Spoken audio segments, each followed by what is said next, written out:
j'ai vu les larmes couler sur les joues de ma fille de 5 ans, silencieuse comme une condamnation à mort, pendant que ma mère posait son verre de vin avec un claquement sec, pas de place à table pour elle ce soir. Ma sœur a ri, un rire acide qui a transpercé l'air chargé d'odeur de dinde rôtie, et lancé, après tout, ce n'est pas une vraie petite Lambert. Juste un accident que tu traînes comme un boulet.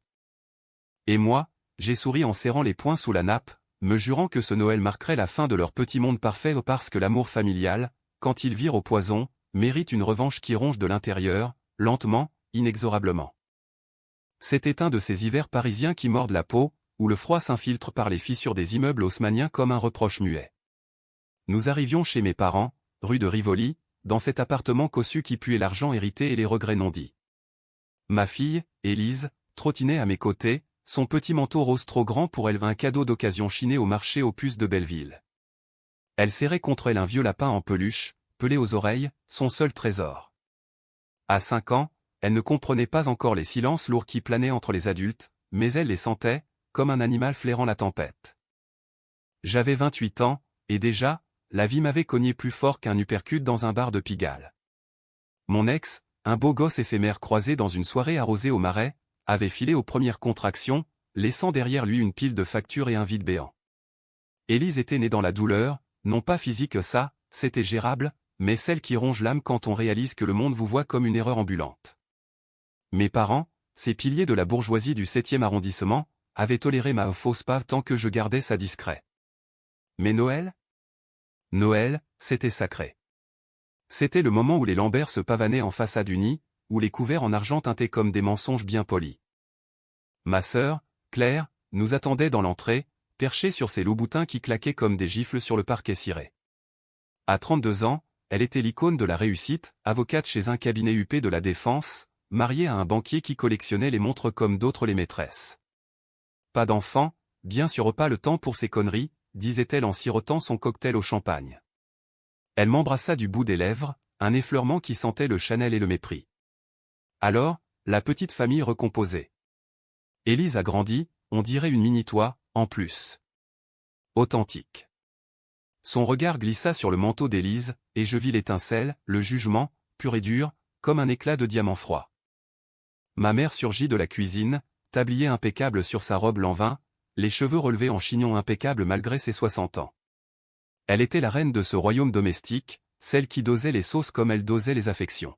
« Chérie », s'exclama-t-elle en m'embrassant, avant de s'accroupir maladroitement devant Élise. « Ma petite puce, viens voir mamie. » Mais ses yeux verts qui m'avaient transmis leur teinte, trahissaient déjà l'hésitation.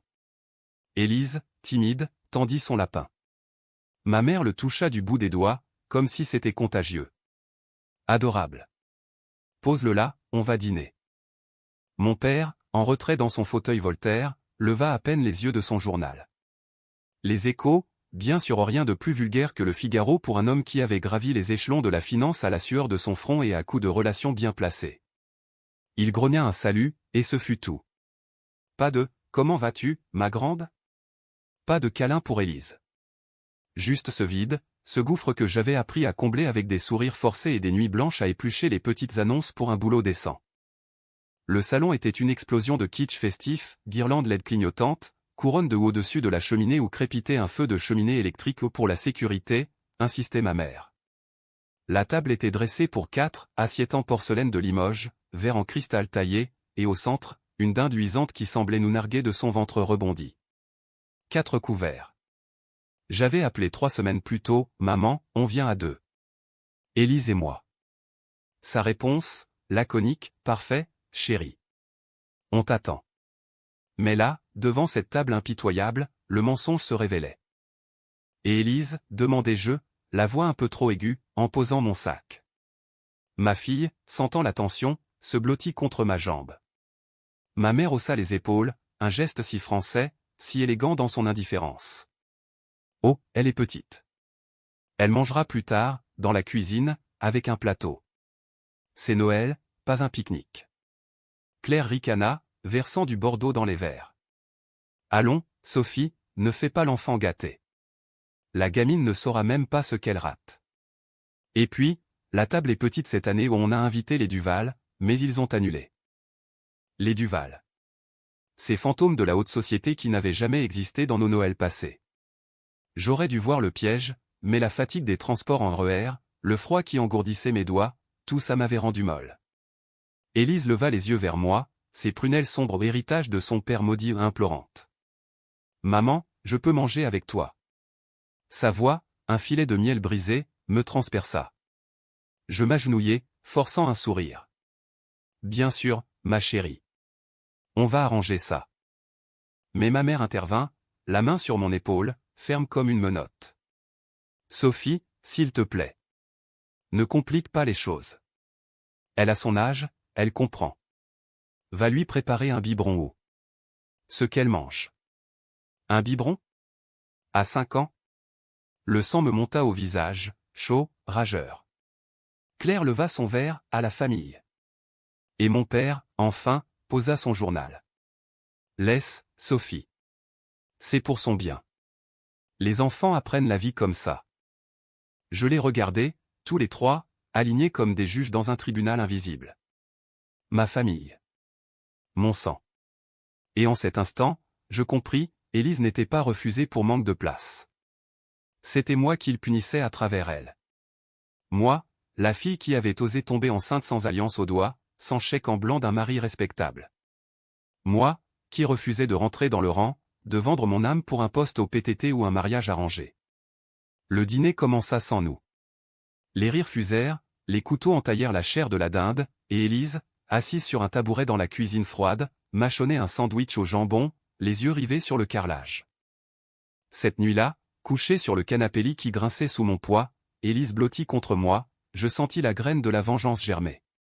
Pas une vengeance brute, non, je n'étais pas une brute.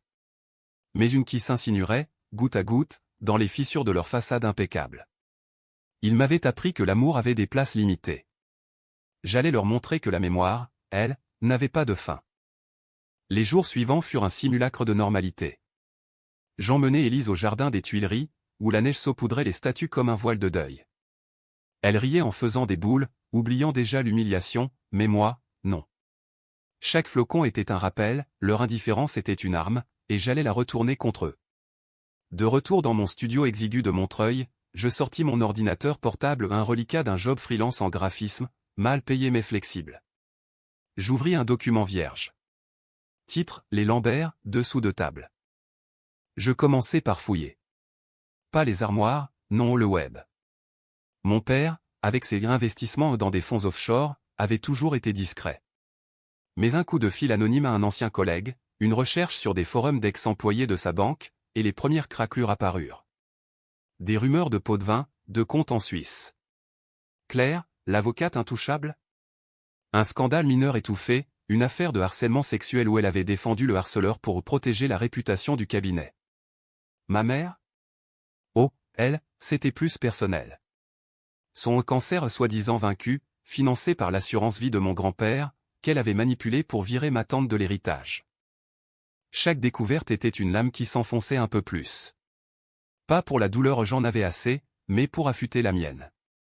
Élise, ignorant tout, dessinait des familles heureuses sur des feuilles volantes. « Regarde, maman, on est tous là, disait-elle, et je hochais la tête, le cœur en vrac. Mais la nuit, seul, je tissais ma toile. Le premier pas, un blog anonyme. Vérité en famille, posté sur un site gratuit, avec un VPN pour masquer mon IP. Le premier article, Noël sans pitié, quand la famille exclut l'innocence. Pas de nom, bien sûr. Juste des détails assez crus pour que quiconque dans le cercle des Lambert reconnaisse le tableau. Les vues montèrent vite. Un partage sur un forum de parents solo, un retweet d'une influenceuse féministe. Bientôt, les commentaires affluèrent, c'est dégueulasse, ma belle-mère fait pareil, partagez pour que ça change. Et moi, derrière mon écran, je souriais. Ce n'était que le début. La revanche n'est pas un cri, c'est un murmure qui s'amplifie, jusqu'à ce qu'il devienne tonnerre. Les semaines s'écoulèrent comme un vin aigre, et Paris, sous son manteau de givre, semblait conspirer avec moi. J'avais trouvé un boulot stable au secrétaire dans une petite agence de pub près de Bastille, assez pour payer le loyer et les crèches pour Élise. Mais l'argent n'achète pas la paix, il ne fait que reporter la guerre. Chaque matin, en déposant ma fille à la garderie, je passais devant le kiosque à journaux, et là, invariablement, un titre me narguait, famille unie pour les fêtes. Mensonge. Partout, des familles unies en photo, sourires plaqués, cadeaux emballés.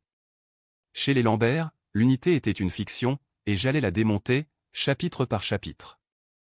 Mon blog gagnait en traction.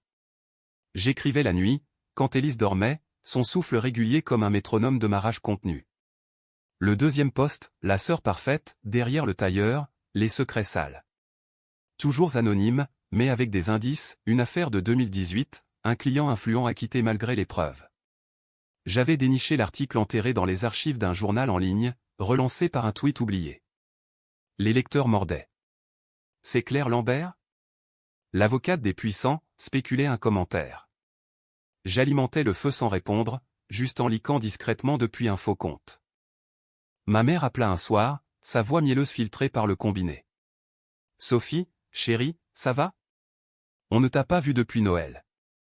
Viens dîner un de ces soirs, sans la petite si tu veux. Sans la petite. Comme si Élise était un accessoire encombrant. Je déclinai poliment, sentant la pointe d'inquiétude dans son ton. Tout va bien, maman. Juste occupé. Mais elle insista, écoute, ton père et moi, on s'inquiète. Ces histoires sur Internet. Des gens parlent de familles qui se déchirent. Ne te laisse pas influencer. Mon cœur s'emballa. Ils avaient vu. Bien sûr qu'ils avaient vu le blog circuler dans les cercles UP, via des groupes WhatsApp de mamans de l'école alsacienne.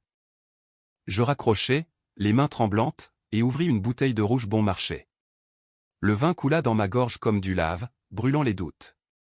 Était-ce trop tôt? Trop personnel? Non. Ils m'avaient mis à l'écart, maintenant, le monde entier les mettrait en doute. Le lendemain, je reçus un mail d'un journaliste freelance, une certaine Léa, du monde des familles, un canard en ligne un peu militant. Votre blog m'intrigue. Pouvez-vous en dire plus sur cette sœur parfaite? J'aimerais creuser. Je répondis avec prudence, fournissant juste assez pour la pâtée, des dates, des noms codés. C'est pour la justice des invisibles, signé je. Pendant ce temps, Élise grandissait, innocente et vorace de vie. À la crèche, elle rapportait des dessins de Noëls imaginaires, des tables immenses où tout le monde riait. Pour nous, maman, demandait-elle, et je hochais la tête, la gorge nouée. Comment lui expliquer que certains amours étaient conditionnels, que la grand-mère qui tricotait des écharpes pour les neveux de Claire n'en avait jamais envoyé une pour elle? Au lieu de ça, je l'emmenai au Louvre un dimanche pluvieux, devant les toiles de Rembrandt où les ombres dansaient comme des fantômes. Regarde, ma puce, les familles d'autrefois. Elles aussi, elles avaient des secrets. Claire frappa à ma porte 2 semaines plus tard, sans prévenir. Elle portait un manteau Burberry, les cheveux lissés à la perfection, mais ses yeux si semblables aux miens trahissaient la fêlure. Sophie, il faut qu'on parle. Elle entra sans y être invitée, jetant un regard dédaigneux sur mon studio, les murs jaunis, les jouets éparpillés, l'odeur de pâte au fromage qui imprégnait l'air. Élise était à la sieste, merci, destin. C'est toi, hein? Ce blog de merde. La sœur parfaite. Tu veux me ruiner? Pourquoi? Une histoire de Noël ratée? Je m'assis calmement, croisant les jambes comme si j'étais l'hôtesse d'un salon littéraire. Ruiné? Non, Claire. Juste éclairé. Tu te souviens de la table? Pas de place. C'était pour Élise, ou pour moi. Elle s'empourpra, un rouge qui montait comme une marée. C'était une blague. Maman voulait juste préserver l'ambiance. Et toi, tu balances nos vies sur Internet? Papa est furieux. Il dit que tu es jalouse, que tu sabotes tout parce que ta vie est un fiasco. Jalouse. Le mot me frappa comme une gifle, mais je le laissai glisser. La jalousie, c'était leur terrain, la mienne était plus profonde, forgée dans l'humiliation. Assieds-toi, dis-je, lui tendant un café soluble. Elle refusa, mais resta, les bras croisés. Je la laissai parler, les excuses tordues, les promesses de réparer un chèque pour la crèche, peut-être? Je hochai la tête, feignant l'écoute, mais intérieurement, je notais chaque faille. Son mariage? Au bord du gouffre, avoua-t-elle. Son mari, ce porc, la trompait avec une stagiaire. Mais je ne peux pas divorcer, Sophie. Le cabinet, la réputation. Parfait. Un nouveau fil pour ma toile. Quand elle partit, promettant d'arranger Noël l'an prochain, je rouvris le blog. Post 3, la façade craque, quand la perfection familiale cache l'adultère. Des indices subtils, une date de soirée arrosée, un hôtel discret près de la Seine. Pas de nom, mais assez pour que les collègues de Claire dressent l'oreille. Les vues explosèrent. Léa, la journaliste, rappela, on publie la semaine prochaine. Vous voulez être cité? Anonyme, répondis-je. Et ainsi, la machine s'emballa. Mon père fut le suivant. Un appel laconique, reviens à la maison, Sophie. On efface tout ça. Sa voix, d'habitude d'acier, chevrotait. Je refusai, poliment. Trop tard, papa. Élise mérite mieux que des miettes. Il raccrocha sans un mot. Ce soir-là, Élise me surprit en train de pleurer sur mon clavier. Maman triste? Elle posa sa menotte sur ma joue. Raconte-moi l'histoire de la table magique. Je lui inventai une fable, une table qui grandissait pour tout le monde, où personne n'était exclu. Mais en la comptant, je sus que la mienne ne grandirait pas par magie. Il faudrait la forcer, la tailler dans leur chair. La revanche prenait forme, non pas en acte spectaculaire, mais en écho. Un mail anonyme à l'ex de Claire, je l'avais trouvé via LinkedIn. Ton mari trompe ta sœur. Demande-lui pour le 15 novembre, hôtel de Crillon. Juste ça. Et une lettre à la banque de papa, via un contact hérité de mon job, rumeur d'offshore. Vérifier les comptes Lambert. Petit à petit, les murs tremblaient. Pourtant, dans les moments de doute, quand le silence de la nuit pesait, je me demandais, étais-je en train de devenir eux? De punir pour punir, au lieu de guérir? Élise, avec sa pureté, me ramenait à la surface. Je t'aime, maman. Même sans table. Et je serrais, fort, me promettant que ma vengeance ne la toucherait pas. Elle serait le phare, eux les ombres que j'effacerais. Le printemps arriva comme un voleur, effaçant les traces de neige mais pas celles gravées dans ma mémoire. Paris s'éveillait en explosion de couleurs, les cerisiers du champ de Mar en fleurs, les terrasses bondées de café où les Parisiens sirotaient leur amertume avec un croissant. Moi, je marchais plus droite, l'épaule allégée par le poids croissant de mes secrets. Le blog était devenu une bête, 50 000 vues mensuelles, des invités surprises sur des podcasts indés, où une voix déformée, la mienne, disséquait les hypocrisies familiales. L'exclusion n'est pas un accident, c'est une arme, déclarai-je, et les auditeurs buvaient mes mots comme un absinthe amer. Léa avait publié son article, Les Lambert, une famille sous les projecteurs de la honte. Pas mon nom, mais des photos floutées de notre immeuble, des extraits de mon blog. Claire m'appela en hurlant, des sanglots étouffés dans la fureur. Tu as ruiné ma carrière. Le cabinet me soupçonne, mon mari. Il a tout avoué après ton mail de merde. Je l'écoutais, impassible, imaginant son maquillage qui coulait comme un masque brisé. C'était anonyme, Claire. Peut-être que la vérité trouve toujours son chemin. Elle raccrocha en jurant, un salope qui résonna longtemps. Mais la vraie tempête vint de mon père. Il débarqua un après-midi, sans frapper, son par-dessus trempé par une averse soudaine.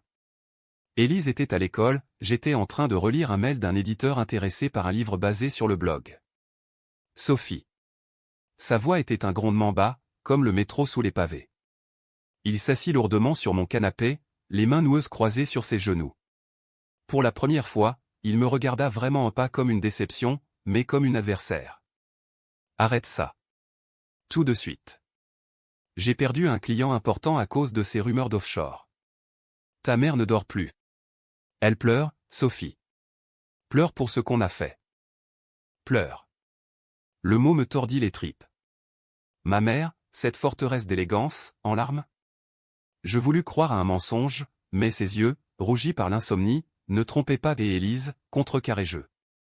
Elle pleure depuis Noël, papa. Pas pour une table, mais pour une grand-mère qui la voit comme un fardeau. Il baissa la tête, un geste de défaite rare chez un homme qui avait négocié des fusions à coups de millions. On s'est trompé. Viens à la maison. On recommencera. Pour de bon. Je dus me retenir pour ne pas rire un rire hystérique, qui aurait tout gâché. Recommencer? Comme si les mots effaçaient les cicatrices. Au lieu de ça, je sortis une enveloppe de mon tiroir, des impressions d'emails, de transferts bancaires douteux que j'avais obtenus via un hacker freelance sur un forum dark web risqué, mais nécessaire. Recommencer? Explique-moi ça d'abord.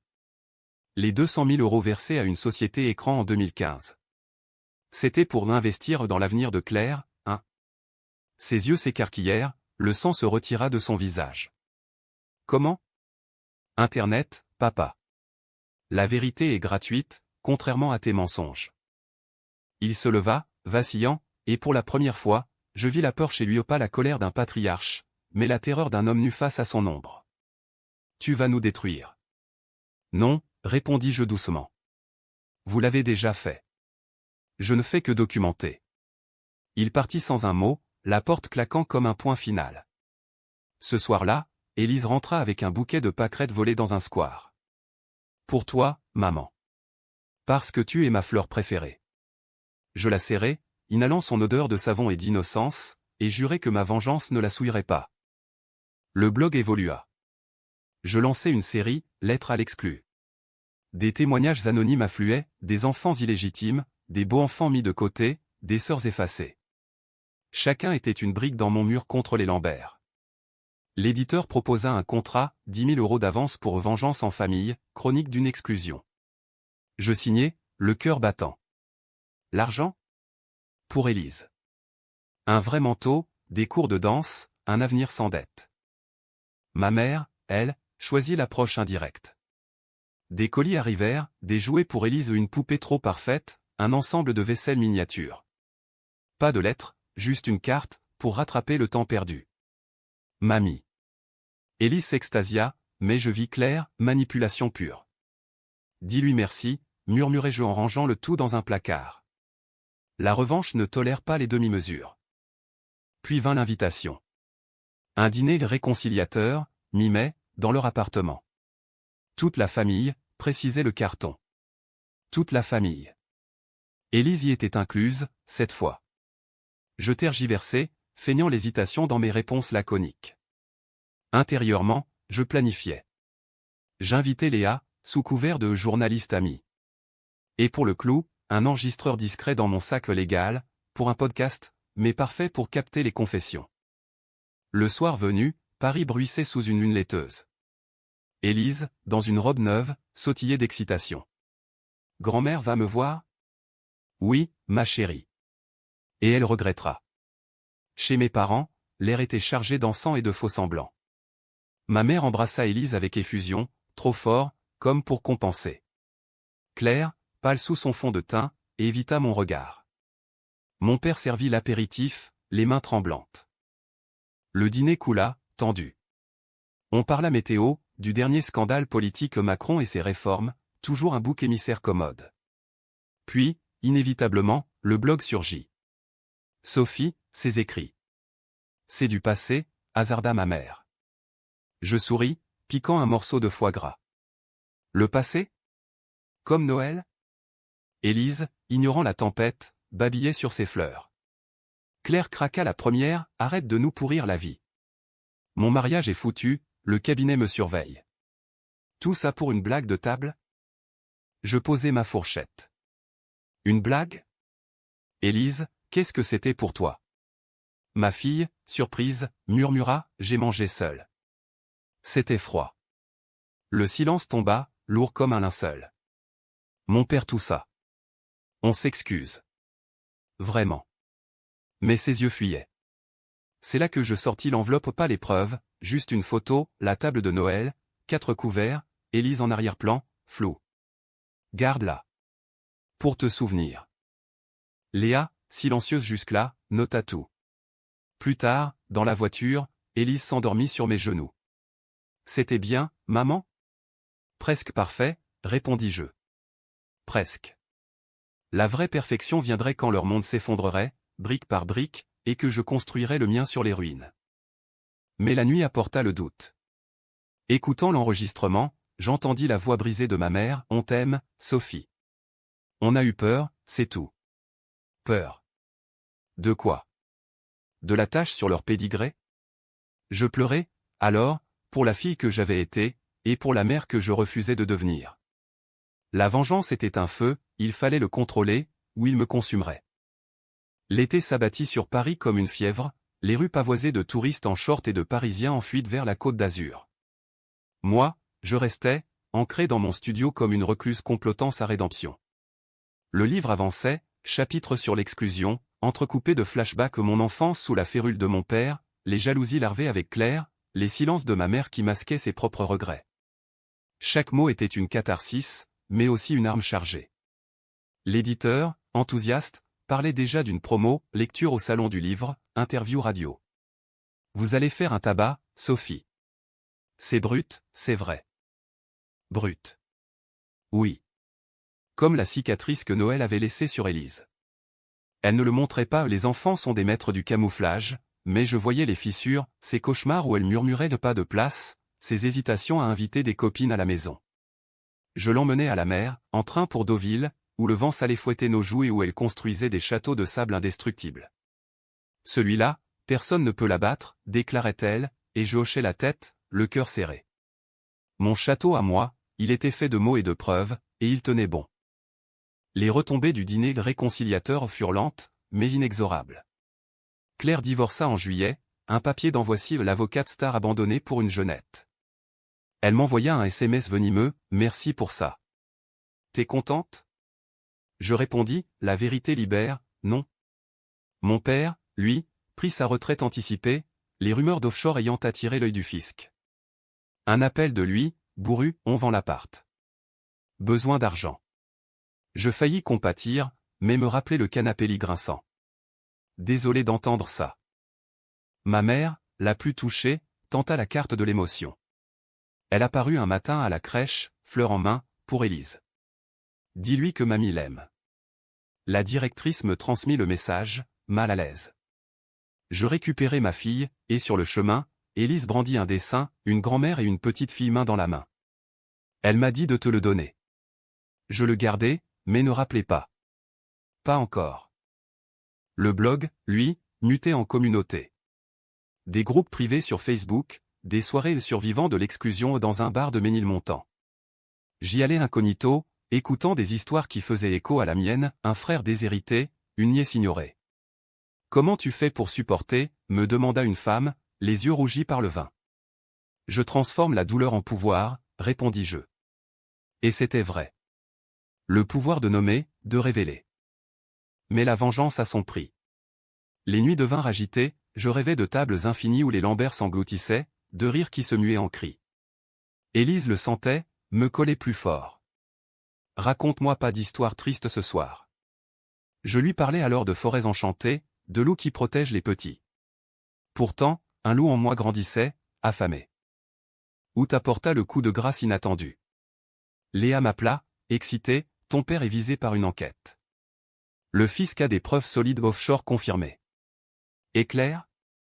Son ex a porté plainte pour diffamation, mais c'est elle qui coule, avec des leaks internes sur ses défenses douteuses au point. Je feignis la surprise, mais intérieurement, triomphé. Pas moi, directement les graines semées avaient poussé seules. C'est la fin, demandai-je. Pour eux, peut-être. Pour toi, un best-seller. Pourtant, au cœur de cette victoire, un vide s'installa. Je visitais l'appart vide de mes parents en vente, nu comme un squelette. Les murs échoaient de souvenirs, Claire et moi jouant aux poupées, mon père lisant des contes. Était-ce ça, la revanche? Une maison hantée par l'absence? Élise, explorant les pièces, trouva une photo jaunie, nous quatre, Noël d'il y a 10 ans, sourire sincère. C'était nous? Oui. Avant. Ma mère me contacta enfin, une lettre manuscrite, tremblante. Sophie, je suis seule. Ton père est parti en Suisse pour affaires. Claire ne répond plus. Viens, s'il te plaît. Pour Élise. Je lus et relus, le papier froissé dans ma main. La tentation de pardonner guettait, mais la mémoire est une sentinelle impitoyable. Je répondis par mail, Élise viendra. Moi, plus tard. Peut-être. Le livre sortit en septembre, cartonné. Signature chez Gibert, file d'attente de femmes qui pleuraient en me serrant la main. Vous avez dit ce que je ressens. Les critiques fusaient, un drame familial incisif, une plongée dans les abysses de l'âme blessée. Les Lambert? Oubliés dans les marges, relégués à des notes de bas de page. Claire émigra à Londres, mon père disparut dans ses comptes. Ma mère? Elle tricotait pour Élise, des écharpes envoyées par la poste, silencieuses. Mais la vraie bataille était intérieure.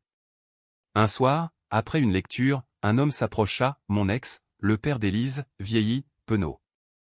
J'ai lu ton livre. C'est de moi, hein. Je hochai la tête, méfiante. Je veux voir ma fille. La demande me frappa comme un vent froid. Vengeance sur lui aussi?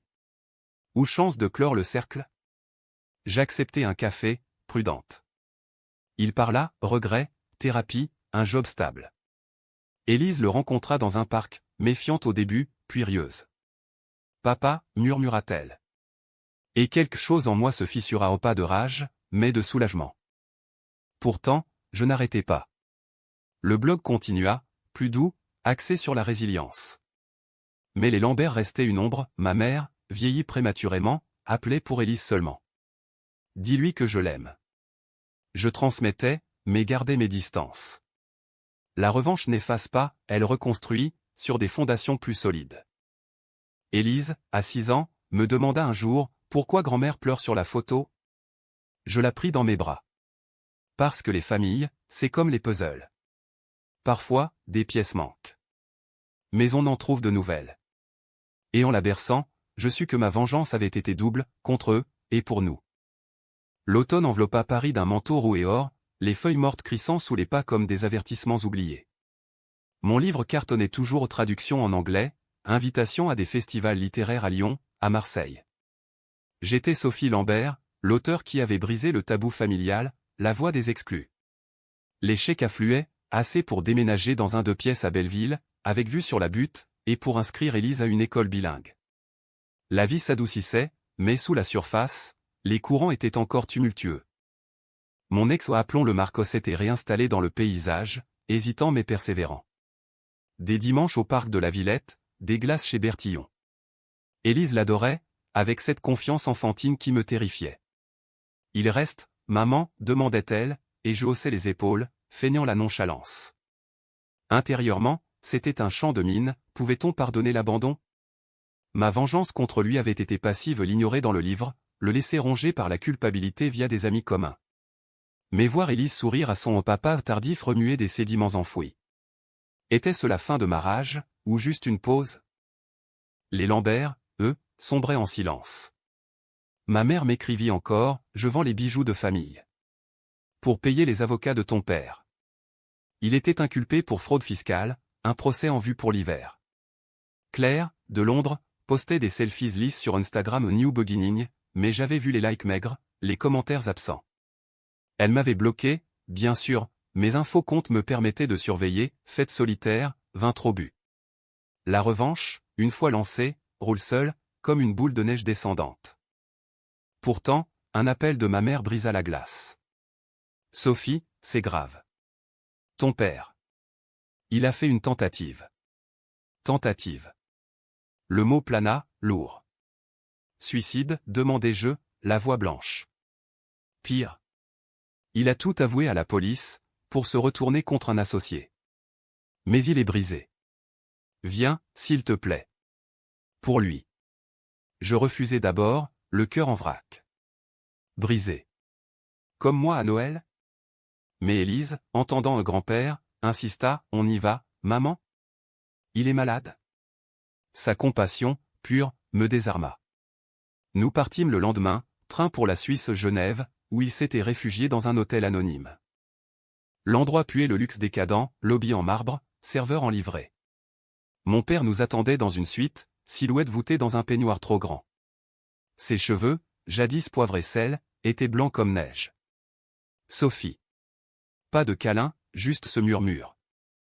Élise, timide, offrit un dessin, une table ronde, tout le monde assis. Il le prit, les larmes coulant sans honte. Merci, ma puce. Puis, à moi, j'ai tout perdu. L'argent, la respectabilité. À cause de toi? Non. À cause de moi. J'ai toujours choisi le facile. Nous parlâmes des heures pas de cris, mais de vérité nue. Ces pots de vin pour financer nos études, ces silences pour protéger Claire. Et Noël, demandai-je enfin. Il baissa les yeux. C'était pour te punir. Tu étais libre, Sophie. Sans nous. Ça nous terrifiait. Libre. Le mot résonna, amer. Je pensais à mes nuits à éplucher les CV, à mes doutes de mère solo. Libre? Plutôt enchaîné à leur ombre. Élise brisa la tension en demandant un chocolat chaud. Nous rîmes, un rire fragile, et pour la première fois, je vis mon père, pas le titan, mais l'homme. Je veux réparer, dit-il. Pas avec de l'argent. Avec du temps. Je hochai la tête, prudente. Réparer prend des ans, la confiance, des décennies. De retour à Paris, le doute s'insinua. Était-ce la fin de la vengeance? Ou juste un chapitre? Le blog en parla, pardonner le bourreau, piège ou libération? Les commentaires divisèrent, ne te laisse pas manipuler, vs la haine ronge plus qu'elle ne guérit. Léa, devenue amie, m'avisa, ton père coopère avec la justice.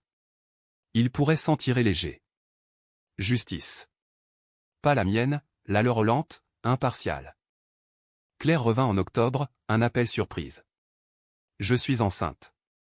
Sa voix, plate. De qui, demandai-je. Peu importe. J'ai besoin de toi. Maman dit que tu as vu papa. Je l'invitai, méfiante. Elle arriva, ventre naissant sous un pull ample, les yeux cernés.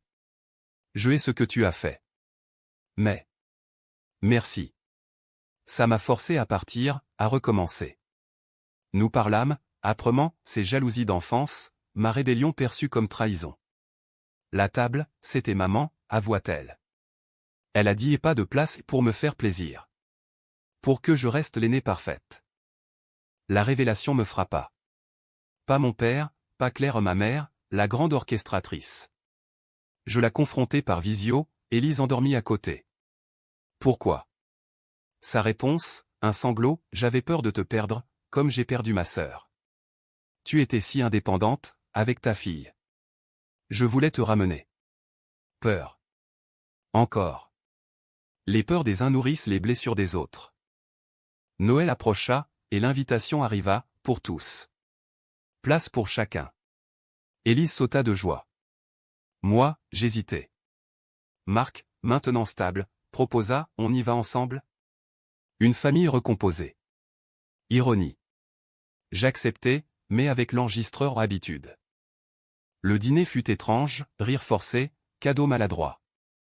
Mon père, amaigri, tailla le chapon. Claire, protectrice de son ventre. Ma mère, les yeux humides, plaça Élise à sa droite. Il y a toujours de la place maintenant. Mais sous la nappe, les tensions palpitaient. Et quand mon père porta un toast à la famille, imparfaite mais entière, je sentis le poids, la vengeance avait gagné, mais à quel prix? Cette nuit-là, dans l'appart reconquis, Élise dormit paisiblement. Moi, je veillais, pesant le pardon contre la mémoire. La revanche n'est pas éternelle, elle évolue, en guérison ou en cicatrice.